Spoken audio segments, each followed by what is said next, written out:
Orang beriman sentiasa menantikan saat berjumpa dengan Allah SWT. Dia tunggu. Tak sama dengan orang cinta dunia, orang yang mabuk dengan kemewahan dunia, orang yang gila dengan dunia, orang yang sujud dengan dunia. Tak sama dengan manusia yang mencintai akhirat dan merindui Allah Azza wa Jalla.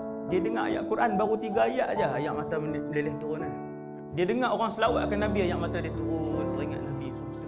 Tak semua orang sama, kita tengok orang macam sama, tidak. Nabi kata orang-orang beriman macam inilah bila Israel tarik nyawa dia, tarik keluar nyawa dia meluncur laju seolah-olah ingin mendakap Nabi SAW. Sebab tu dalam hadis sahih Nabi kata orang beriman bila malaikat cabut nyawa dia keluar macam air. Nak bagi tahu laju tu keluar laju dan cepat. Cumanya beriman ke tak beriman ke, ketika roh keluar tetap rasa sakit. Termasuk Nabi sallallahu alaihi wasallam.